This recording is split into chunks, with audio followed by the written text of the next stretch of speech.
Welcome back. Chapter 18. When Etta woke, she didn't open her eyes. She was afraid she'd see Ben curtains. The fact that she could hardly breathe could be due to covers wrapped around her, or it could be a corset. She crossed her fingers in hope. She would have crossed her toes, but they were jammed into shoes that were way too tight. Were they the dress shoes the woman in Van Burr said were what all the fashionable ladies were wearing? Cautiously, Etta opened her eyes a tiny bit. She was on a train. She squeezed them closed again. Was it too much to hope that she was on the train Max had put her on? Or maybe it was like Henry said, it was 1902 or 1950s New York, somewhere else in time and place. It looks like you're feeling better. She finally opened her eyes to see the porter. He was the same man who helped her when she left Max, and he was waiting for a reply. What is today's date? She asked. The seventh of May, the year of the Lord, 1871. You must be hungry after all the sleeping you've been doing. Etta's mind nearly clogged with flashing bits of all she'd done since she'd seen this man.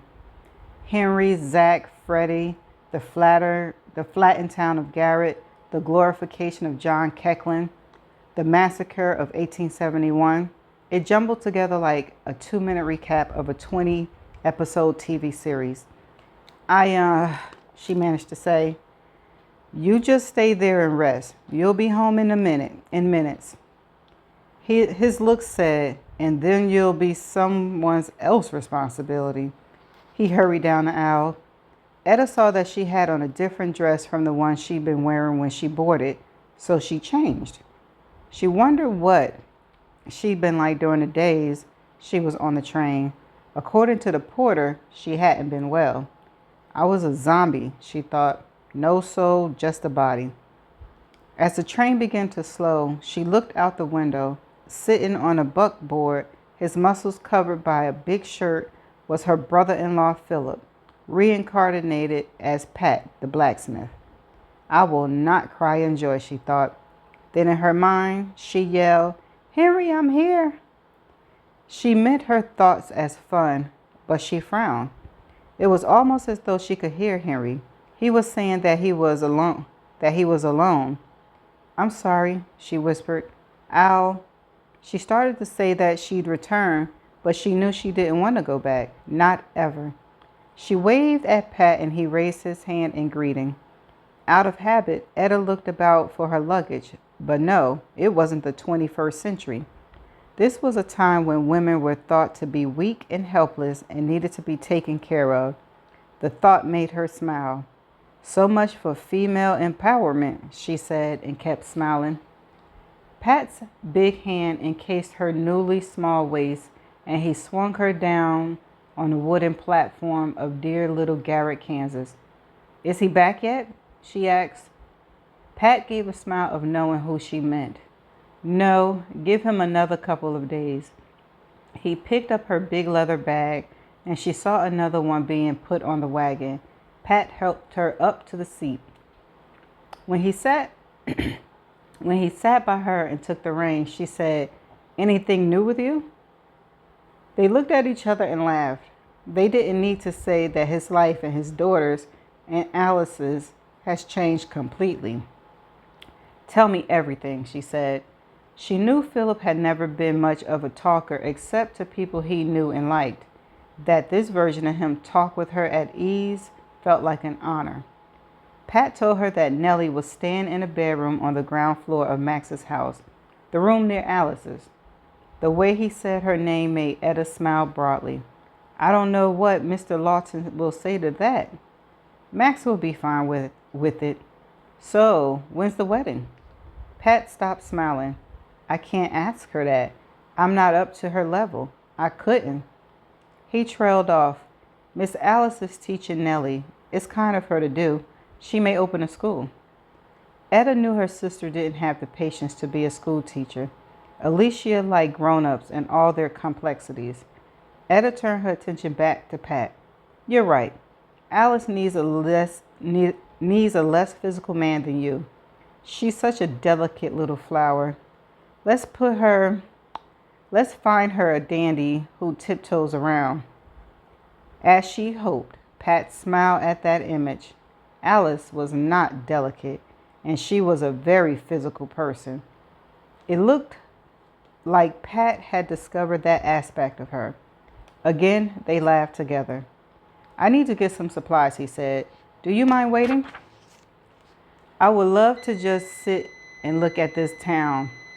He stopped in front of the mercantile. Hold on one second. He stopped in front of the mercantile, tied the horse, and went inside. Etta looked around the town at the buildings. There were a couple of alleys, but mostly things were slammed together tightly. How could every inch of this town have disappeared so completely? When she and Zach visited, she hadn't seen so much as a piece of iron.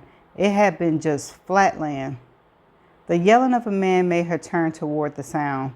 Down the street, 3 men were on top of a house. It was larger than the other houses, and the roof was steep. The men were holding ropes, and they appeared to be pulling something up. Pat returned with 2 50-pound bags of flour, one on each shoulder. He was a living display of masculinity at its finest. If she had her phone, she would have made a video of Pat carrying the sacks, then uploading them into the back of the wagon. I'd show it to Alice, she thought, but then she grinned. Ha! I'll put it on TikTok and share it with the world. Pat looked at her, seeming to ask what was in her mind. What's going on over there? While you were gone, we got a new doctor, he said proudly. Came in from the east with his wife and 2 daughters. He brought the Oldham house and added on a story. He says that fancy windows is his wife's dowry. She wouldn't come unless he brought it with him. You want something from the store? Peaches. After he left, Etta looked at what the men were dragging up to the new second story. When it was turned around, she drew in a breath. The stained glass window was about 2 feet in diameter, a Victorian abstract of green with bits of blue and pink. It was quite beautiful, and it was the window she'd seen at the top of John Kecklin's house. Did he steal it when he built the town he named after himself? Etta looked around the town like she was on a scavenger hunt. She tried to remember everything she'd seen in Kecklin. Were there other things that came from Garrett? There was a carved post on one of the saloons. Didn't she see that somewhere else? A saloon was called the French Quarter, and it had a pretty iron railing on the upstairs balcony. Etta was sure she'd seen that in Kecklin. Down the road was the church where she'd been married. It was a rough building, but the door had a round top. Wasn't that also on a building in Kecklin? Her hair seemed to stand on end as she felt someone staring at her. A man in his 60s was sitting on a large black horse, and he was glaring at Etta. She'd never seen him in person, but there had been enough pictures of him in the museum to know he was John Kecklin.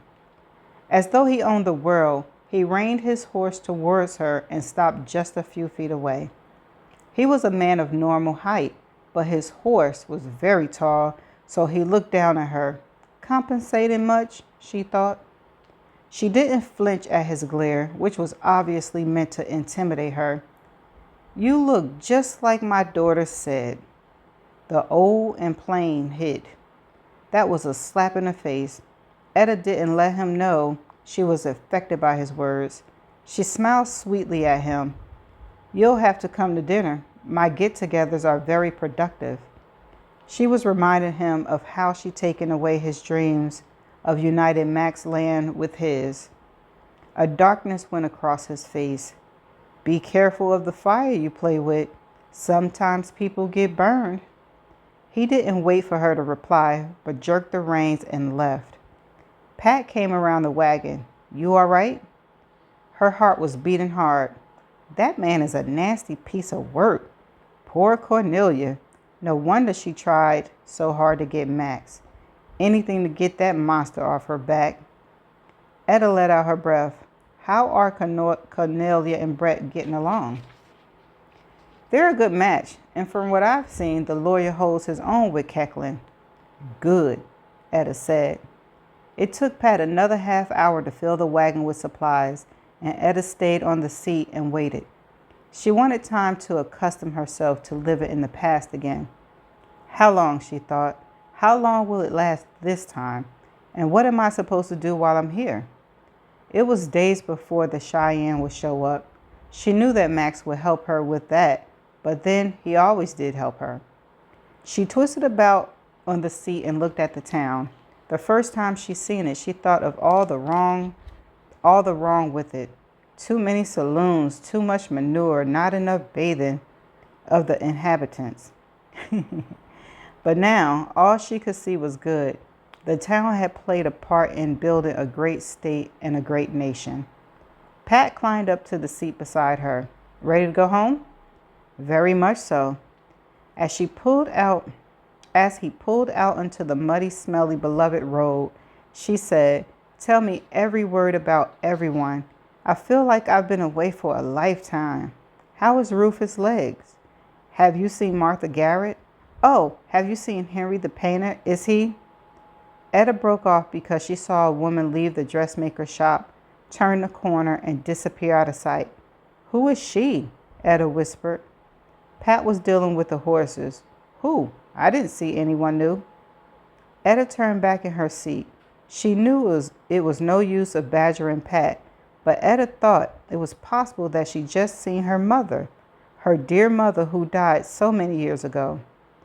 "Well," Pat said, "let's see. Rufus is fine, catechoris as usual, and he seems to like Freddie," Etta said absently. "How'd you know that? You haven't even been here." She was staring at the corner of the building where the woman had been. Long story. She looked back at Pat. "What about Martha?" Pat answered Etta's questions all the way home. 3 days? Etta thought. 3 whole days of waiting, just like with Henry? But this time, the problem wasn't boredom. The 14th of May, the day the massacre was to happen, was drawing near. With each hour, Etta was becoming more anxious, and she could tell no one what her problem was. What could she say? That she had a premonition that people were going to be killed? She even knew the date. She'd be laughed at or thought to be crazy. Max was the only person who listened to her and believed her, but he wasn't here. In 1869, the Cheyenne had paraded through town, letting everyone know of their intentions. But now they were angry about the success of the buffalo hunt, so maybe this time they'd sneak in. She done her best to keep busy. She didn't want to give herself time to think about what could happen. She'd put Rufus and Freddie together half a dozen times. She started regularly buying produce from the Mexicans. She wanted to introduce something besides beef and beans to the diet of Max's men. She come up with things for Pat to make so he wasn't forced to return to town. And she showed him how to hide the portrait in a drawer in the desk when he got it. When he asked why, she mumbled, "Just in case," but didn't elaborate. She spent time with her father, aka Tobias, and had managed to coerce 3 more saloons into hiring him to do their bookkeeping.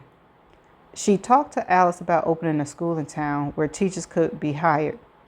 The brace Pat made for her foot worked so well that she was at last going out in public.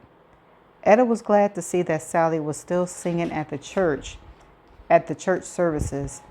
She cajoled her into adding a short sermon to her songs, whatever is needed to get them in here.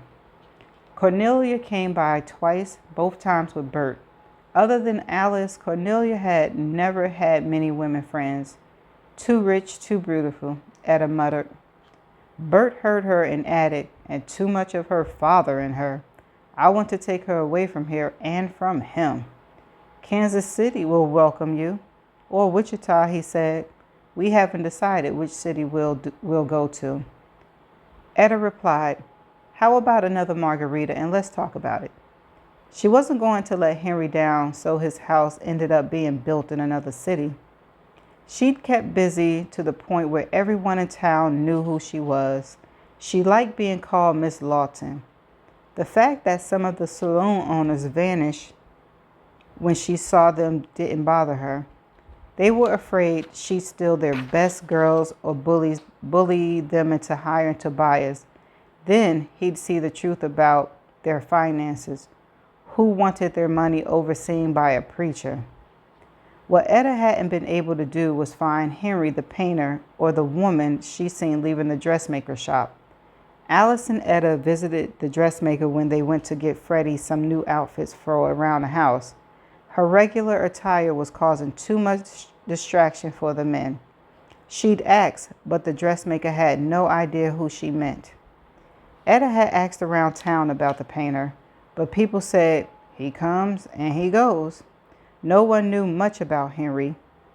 She rode to Martha's farm but didn't see her. What she didn't do was visit the homestead. She too vividly remembered when she'd seen it as grassland, and besides, that was her private place to be with Max. It was at the night of the third day, as she got into Max's big empty bed, that Etta thought maybe she was overstepping the rules of her time there. She could deal with anything old, but new things like Henry, Martha, and the woman she'd seen had to wait for Max to be with her. Max is everything, she said as she hugged his pillow. It all revolves around him. On the morning of the fourth day, Saturday, she was so nervous she was jumping at every little sound. Max still wasn't there, so what was she going to do to prevent what she knew was coming? Whatever she decided, it looked like she'd have to do it alone. Would going to Lester and warning him be enough? Or would he ignore her, a woman? She was sitting high up on the seat of the backboard Rufus was driving, and Freddie, in her new modest dress, was between them. Etta's plan was to gather and buy enough food that this afternoon she could go to the Conses with gifts. Then what? Blackmail them into leaving? You get the food if you pack up and leave. Or would hiding be enough? What if they all went to town for the day or visited Max's house? She wasn't prepared for when she heard the voice she most wanted to hear. Any room for me? She twisted around so hard and so fast that Freddie grabbed Etta's arm to keep her from falling out. It wasn't necessarily because when Etta saw Max, she just plain fell onto him. She was a foot above him when she let go. He gave a grunt when her full body hit him, and he staggered back a few steps as he fought for balance. As for Etta, she was like a baby monkey, her legs wrapped around his waist, her arms around his neck, her face buried in his flesh. The people who'd seen it were at first too astonished to react, but then they repressed their laughter. Rufus flicked the reins and drove away, and the men around them quickly left the area. Max and Etta were alone. Miss me? He was laughing. She didn't lift her head, just nodded. So you sat around and waited for me? Busy, she said, her lips on his sweaty neck. That's what I heard. I rode through town and I was told that you are the worst and the best. Some people want you to be mayor, but others want me to run you out of town. Etta kept her head down and shrugged. It couldn't be helped. I heard you met John Kecklen. He stole a window. What? Max was still holding her full height, and he shifted her a bit. Window? He stole it to use for his house in Kecklen? He pulled back to look at her. He set up a town while I was gone? Again, she shrugged. How about we go to the homestead and you can tell me everything, and we can go swimming. Instantly, Etta dropped her legs, stood, and started toward the barn to get a horse. He caught her hand. Did you forget something? She put her arms around his neck and they kissed. In it was all the loneliness and fear she felt while she was away from him. It wasn't a kiss of passion, but of loss and tears. He broke away, frowning, stroking her hair. Something bad happened, didn't it? On the train? Did someone in Garrett do something to you? She wanted to say, I was taken away from you, but she didn't. She cuddled against his chest, his big arms enveloping her. She hadn't been safe in so long that she almost didn't remember how it felt. No, no one. I was worried about you. You took a long time to get here. I was afraid I'd never see you again. I had a flooded river and I ran into some trappers. All the usual thing. Daly misses you. She got used to the way you pull the reins, then let them go too loose, then pull some more. We had a long talk about you. She didn't move. She never wanted to leave the comfort of his arms. So no swimming? Too bad, as I needed someone to dry my back. If I must, she said, and they smiled in anticipation. That's the end of that chapter. And she found herself Max. Max came back in time, y'all. That means that he might go with her to save her and she might not die. What y'all think? Do you think he gonna do this quest with her? Because I think the last quest, she told him it was the last quest. So do you think he might put his foot down and say no, he not doing it? Or he gonna do it and she gonna be saved? Well, only thing to do is find out, right? Y'all ready? Chapter 19. A saddle horse had magically appeared near them. It looked like everyone knew where Max and Etta were going. There was only one horse with one saddle, and it was all they needed. Max lifted Etta into place. She moved forward, and he climbed on behind her. For a moment, she closed her eyes in the ecstasy of being so close to him. They didn't speak as they rode to the homeland. Their vibrating bodies said all that was needed. He stopped in front of the dugout, and Etta felt joy in seeing it whole and intact. When he got down, he held up his arms to her. She didn't fall, but gave herself over to the strength of him as he set her on the ground. He took her hand and they went inside. There was an urge to rip and tear at their clothes, but there was also the desire to make it all last. As they undressed, hurriedly, but not frantically, their eyes were locked. Naked, Etta lay down on a narrow bed. She saw that Max was ready for her. In one movement, he was on her and inside her. Their pent-up wanting and needing of each other made them hold on tight. He had days of sweat and grime on him. Was there anything more masculine than a man covered in the product of work? Not paper shuffling, but lifting and hauling and doing physical labor.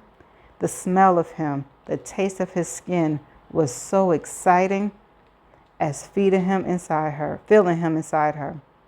The sheer strength of him made her feel that she might pass out from the deep pleasure of it. It was only moments later that they came together, unable to prolong what they both wanted so much. She tried to hold him inside her. The closeness of being linked, conjoined, of being one person, made her legs tighten, her arms holding him to her. But he did slip out. He moved so her head was on his arm. For all that, the bed was narrow, and at the moment they could have been on a single iron track, and it would have been enough room. Etta's hands were on him, her legs clasped about him. When she tightened her body, she realized she was willing his precious seed to stay inside her. She wanted it to travel upwards. Baby lust, she thought. Could y'all imagine she go back and she pregnant?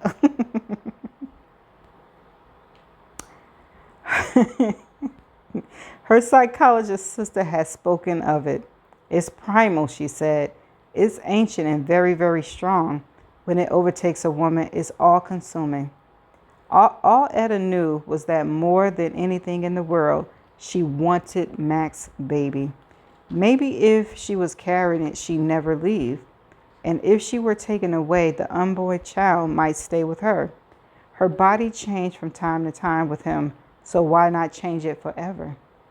As though he knew her thought, his hand went to her belly, and he clasped both of hers over his, holding his hand there. His fingertips curled slightly, as though he was helping her keep him inside her. They stayed still for minutes, not speaking in words, but saying everything.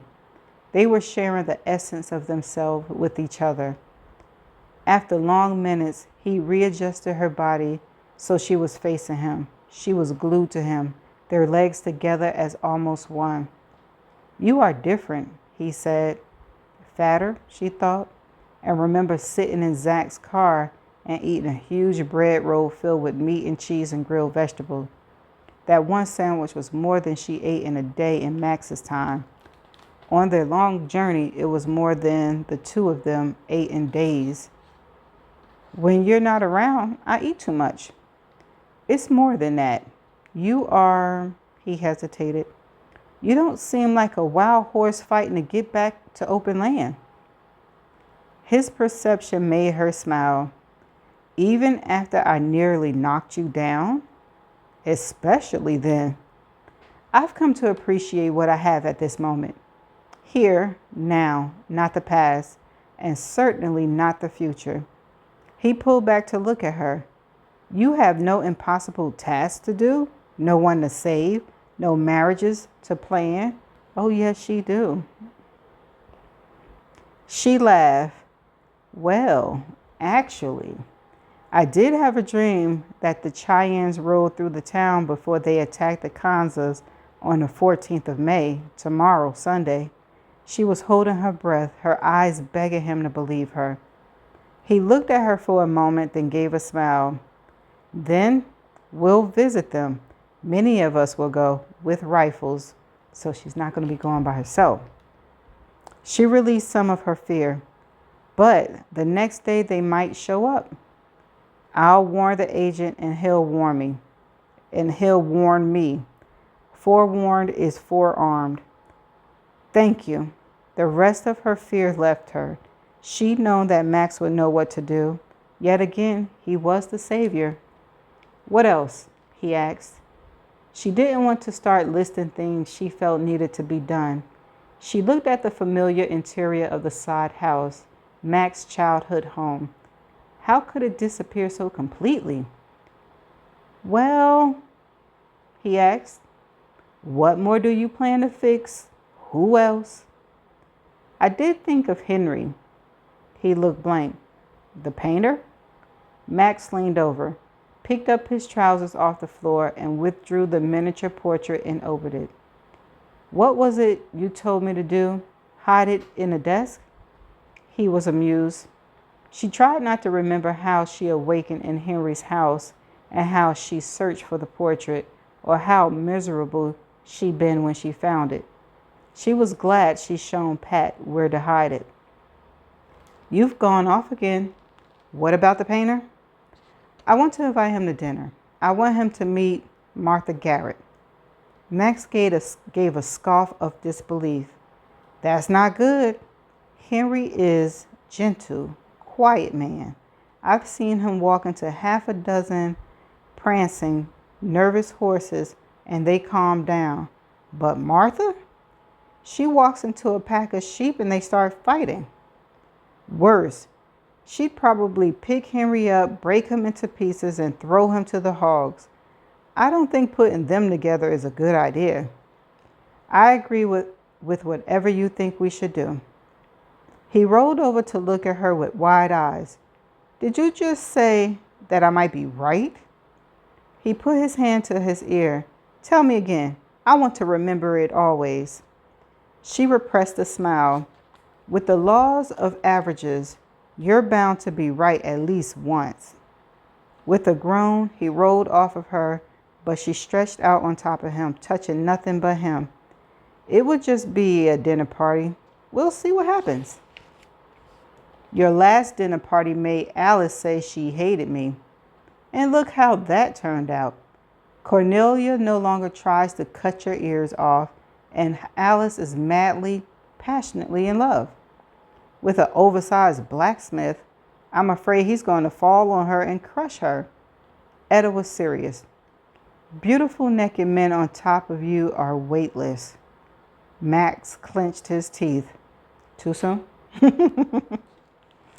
He blinked at the unfamiliar term. You say the oddest things. And you do the oddest things. Where did you learn about watercolors? You were brilliant with Nellie. That was the first time I ever picked up a paintbrush. He paused. That's all? Just Henry and Martha? Well, your sister wants to open a school. That's absurd made him laugh so deeply she could feel it in his stomach. That's just what I thought too. But I saw a woman in town who might be able to run a school. Who is she? No idea. She was leaving a dressmaker, but she didn't know who the woman was. I'd known her if I saw her again, so you and I have to go searching. Like finding your blacksmith. I hope the woman is smaller. No matchmaking? I think Tobias and the woman might be a pair. He'll like that. What else? That's all. Sure? I think so, but then Rufus and Freddie caught me by surprise. He looked at her as though trying to figure out something. He lifted her off of him, got out of bed, pulled on his trousers, then turned back to her. Since I met you, so many strange things have happened. I thought about it all as I came back. He looked at her nude body stretched out on the bed. I think better when you're not there to distract me. He gave her a serious look. Do you think that's what is between us? He didn't finish. Normal? She asked. Is this what other people feel? He nodded. Yes, that's what he meant. I don't know about other people, she said, but I do know that I've come a very long way to find you. Not even time has been able to keep me away from you.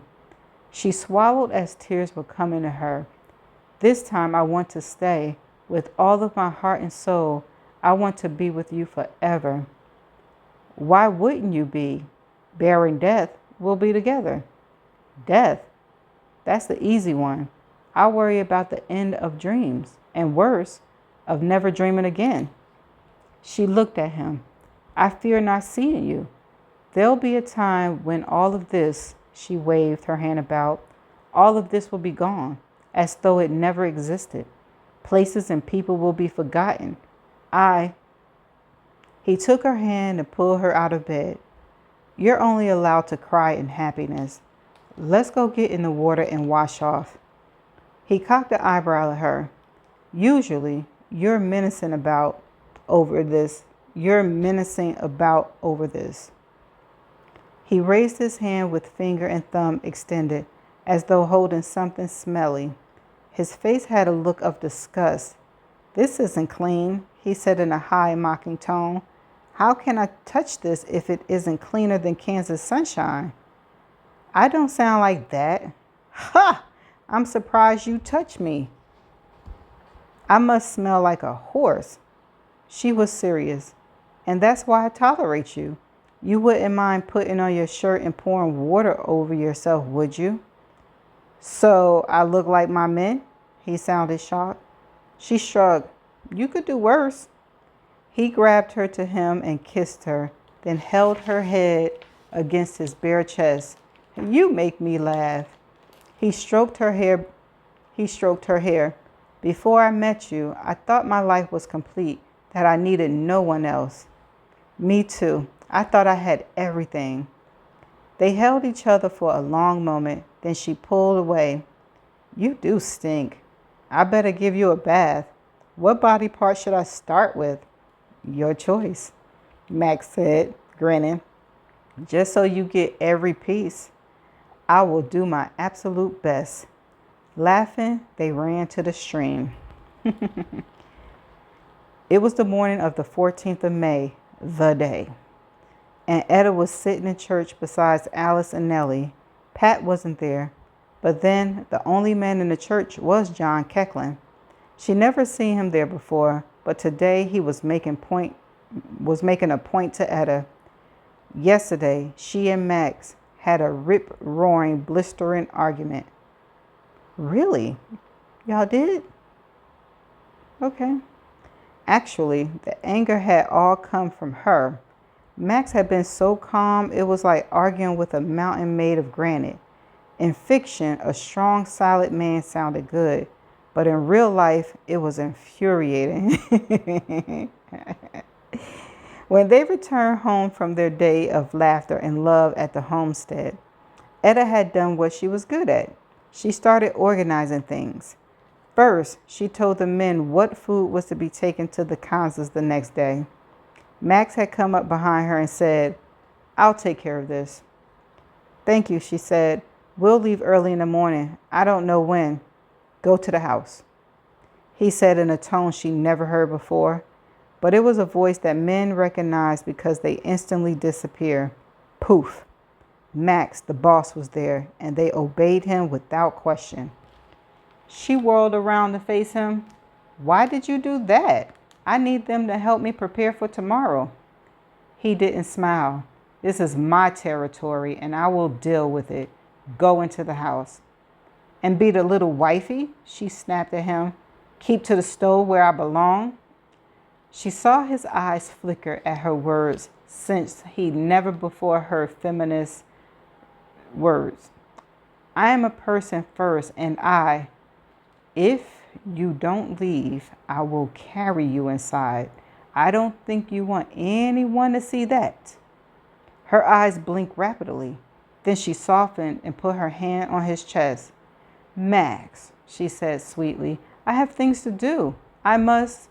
His eyes didn't change, and she knew he'd carry out his threat. She gritted her teeth. "We'll talk about this later." With as much dignity as she could muster, she went into the house. Inside, she chopped onions, cooked beef even faster than usual. She was furious. How dare he treat her like that? He had no right. "Yeah, Max, what's up?" Curious. When Max came into the house, he sat down at the table and Etta plopped a plate heaped with food in front of him. "I don't like being treated like that," she said. "When we get to Kansa tomorrow, you can't." He didn't look at her. "You aren't going. You're staying here." "No, I'm not." He didn't reply, just kept eating. She sat down beside him. "Max, I must go. Lester, the chief, knows me. He trusts me. He'll listen to me." "You are not going," he said calmly, firmly. It was his rock voice. Over the next hour, Etta talked and Max listened in silence. She reasoned with him. She spoke of women's rights and of centuries of being held down by men. She emphasized that she knew about events and people and things he didn't know. Max didn't so much as bend.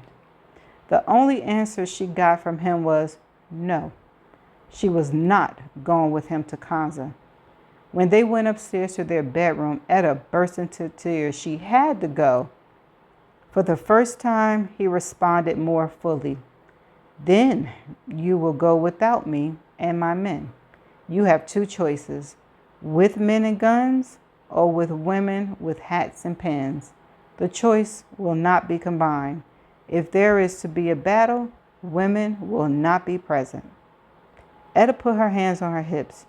"Women can fight. We can." When she looked at his face, she knew she wasn't going to win. She sat down on the bed beside him. "I can help. Please let me go." "No," he said.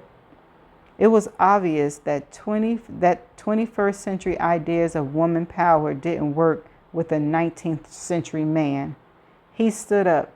"Are you done now?" She said she was truly exhausted. The mountain had won. After he left the room, she got undressed, put on a nightgown, and got into bed. She did not like fighting with him. When he returned, she pretended to be asleep. He got in with her, and she held her breath. How angry was he? But Max pulled her into his arms. I know that's right, Max. and clung to each other. "I hate it when you cry," he said. They didn't make love, but fell asleep wrapped about each other. In the morning when she woke, he was gone. Feeling very bad, she got out of bed. Alice threw the bedroom doors open so hard it slammed against the wardrobe. Pat and Max are gone. Her voice was accusatory. What she was really saying was, what the hell have you done now? They're with the Kansas. There's a rumor that they're going to be attacked today. The men said it was because you killed so many buffalo. Alice was very angry. I didn't, Etta began, then stopped. Whatever the reason, I agree that it's all my fault. If anyone is hurt, it's because of me. Alice gave a snort of derision. There's nothing I hate more than self-pity. Etta turned to her. Alice not only looked like Etta's little sister, but sounded like her. Sisters took no prisoners. Said by a woman who wouldn't leave the house because her twisted foot wasn't pretty. Alice, who had never had a sister, looked shocked. Then she almost smiled, one warrior to another. She calmed somewhat. Pat told Nellie that we're to go to church. And men must be obeyed, Etta muttered. When it suit us, yes. The change in tone was familiar. For all the time she and her sister had fought, they had often bonded against whatever decree their father had made. Have you heard anything from them? Nothing, and I don't like this. Nor do I, Etta said.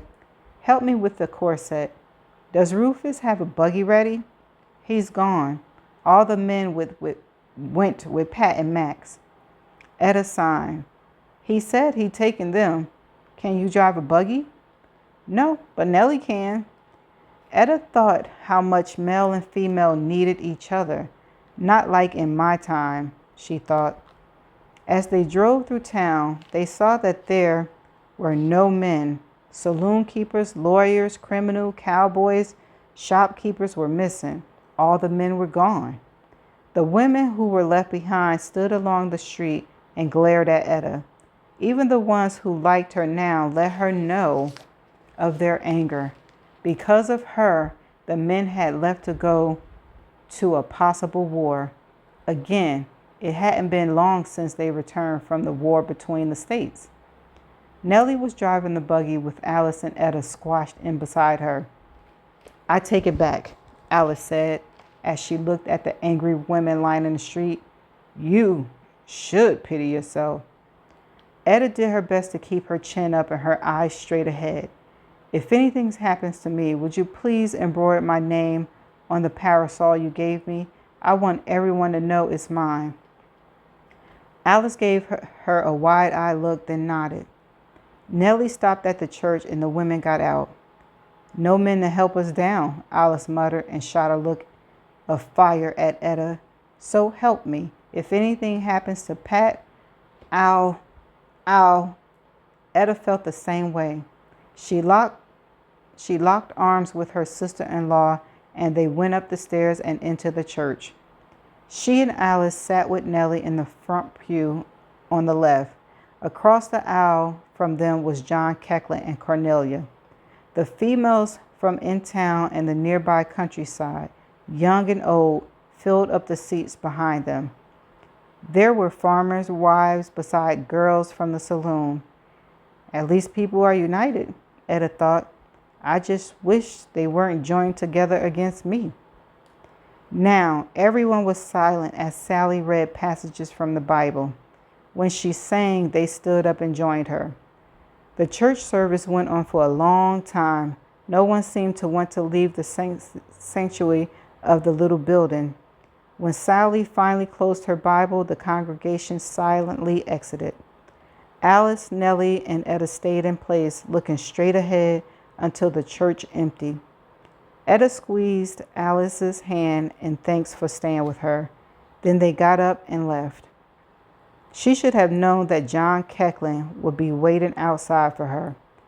Alice tried to pull her away, but Etta held her ground. Let the man say whatever he wanted to. Words couldn't hurt more than her fear. Kecklen was smirking. After today's scare, the women will throw you out and so will Lawton. Or maybe you'll be a widow. I'll give a good price for your land. I'll give a good price for your land. He laughed. But then maybe you made it all up. With that, he left his hands in his pocket and whistling. He believed he won the war. Behind him was Cornelia. She looked as frightened as Etta was. Bert went with them. I hope all of this is a lie. She started to walk away but stopped. I know I owe you, but I can fight only one battle at a time against him.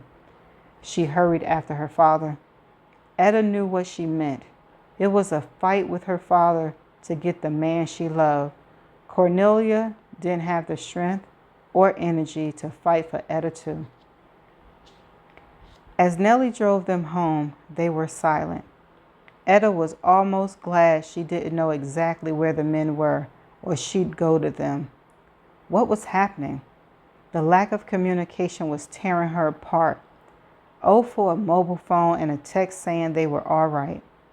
She had visions of riots and fires and men screaming in pain. At home after lunch, they sat in the living room. Alice had her embroidery frame out and was working on a replacement panel for the parasol. This one bore Etta's name. Nellie was painting while Etta tried to read one of Max's mother's books about 18th century gardening. So far, she managed about 10 words. She was twitchy, restless, and her body kept shaking. Pure, unadulterated fear. At 4, they still had no information about anything. No wounded, bleeding man had returned to them with bad news or good news. Alice left the room and made a big pot of tea. Drink it, she said to Etta. I don't want anything. Drink, Alice commanded, and she sounded exactly like her brother. Reluctantly, Etta obeyed. After she finished the second cup, she felt very sleepy. Why don't you go upstairs and take a nap? Alice said. No, I want to be here if anyone comes with news. I'll wake you if I hear anything. Etta heaved herself up and went to the bedroom she shared with Max. She fell onto the bed and was asleep instantly. She began to dream, and she knew she was. I'm in a dream, inside a dream, she thought. She saw Henry, not the painter, but Henry in Kansas City. He had on his old green cardigan and he was talking, but she couldn't hear him. Alone, he was mouthing. I know, she said. If I return, I will be alone. He picked up something, and at first she didn't know what it was. It was a war bonnet, a glorious thing with lots of feather. When Etta had spent days researching, she read that the Cheyennes were one of the few tribes that actually wore the huge headdresses that modern people knew about. She seemed to be floating, her arms and legs spread out like a weightless astronaut. Her eyes were on Henry. He was holding the beautiful war bonnet, saying over and over, alone, not alone, alone. She didn't understand what he was trying to tell her. He held out his hand to her, wanting her to take it. She shook her head no. If she touched him, he might pull her back with him. Max, she said, I want to stay with Max forever. Henry was reaching out and trying to get her to take his hand. Etta flailed her arms to get away from him. Go away, I want Max. Please, Henry said, not alone. No, she shouted and kicked out so hard she sent her body tumbling away. Etta, wake up. She opened her eyes, afraid of what she'd see, but it was Alice. She was still in the past, safe. You were shouting. Etta tried to sit up but fell back onto the bed. The men, she whispered. Max. They're all fine. They're here. No warrior showed up. There was no battle. Absolutely nothing happened. Everyone is laughing at Max about it all. Etta could only blink at her. Come on, get up. It's morning. You've slept for hours. She looked at Max's side of the bed and it was indented. He slept there, but he hadn't wakened her. But why would he? Because of her, he was being laughed at. Etta raced up on her arms. Yes, I'll get up. She put her hand to her forehead. What was in that tea you made? Alice got to the door in 2 quick steps. You needed to relax, she said defensively. I'll see you downstairs. She scurried out of the room. Etta took her time dressing as her mind was so full it might explode. What was most vivid was her dream of Henry trying to pull her back. She didn't want to leave. She didn't want to return to what she now saw as her empty, lonely life. She dawdled as much as she could. She didn't want to face anyone. Would Max be angry at her? She had humiliated him in front of the whole town. Everyone knew it was Max's mail-order wife who sent him off to a war that didn't happen. Of course they'd ridicule him. In last night's dream, was Henry appearance her way out? So she wouldn't have to face Max's anger? Wouldn't have to endure the whole town's sneers? When she was dressed, Etta sat down. She needed to think about where to go from here.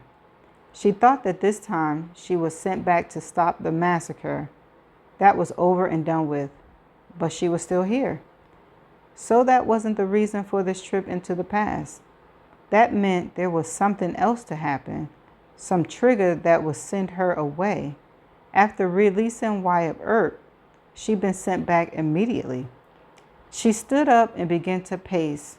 What else is there? Martha and Henry needed to be introduced to each other. But why? Max said they'd never get along. As for the woman who might be the reincarnation of her mother, Etta thought it would be better not to meet her. If she was forced to return, she didn't want to relive the grief of losing her mother. As for Tobias, he seemed happy enough just being away from preaching. As she'd gone through Henry's book, Etta thought that maybe her job was to make sure Henry, the painter's work, was remembered. She hated that there was no modern record of all he'd done. To last forever, he'd have to be published, and she thought about encouraging him to do that. What if I don't do any of those things, she thought. If I quit ordering everyone about, I won't make any of those things happen. And if I don't do them, maybe I'll stay here, she said. That meant she'd have Max and Alice, Pat and Nellie, and she took a breath, and maybe a baby or two. She imagined a life of home and family, and she liked it very much. I just have to avoid certain things, she thought. If she realized someone was missing, she wouldn't try to find him or her. The 21st century would just have to do without that person. The best thing to do was to just plain mind her own business. I've done enough, she said. Now all I have to do is avoid the pitfalls of seeing too much, of comparing now to then. Most of all, I have to conquer my own nature of trying to fix everyone and everything. The thoughts made her smile. Stay calm, she told herself. Keep your nose out of trouble and you won't be taken away. With her shoulders back, she left the room. That's the end of chapter 19. So, we already know that the massacre didn't happen the day that she thought it happened. It happened 4 days later, right? Max went and came back, okay, safe and sound. Now, she thinks that whenever she conquers something in her quest, she goes back to Henry. So she thinks that she didn't conquer anything. Do y'all think the massacre really happened 4 days later? And how is Henry going to get her to not go alone? Because I think that although she listened to Max when he said stay home, could that be the part where she shouldn't have gone alone? Or it's going to happen 4 days later? I don't know. Okay, so with that being said, We're going to have to find out soon, right? It's only 5 chapters left. This book have 25 chapters, and I just finished chapter 19. Next chapter up is 20. So, is the massacre going to happen? Is she going back to Henry? Is she going to stay? Or is this all the lockdown kind of stuff messing with her brain? We shall find out. Until then, bye for now.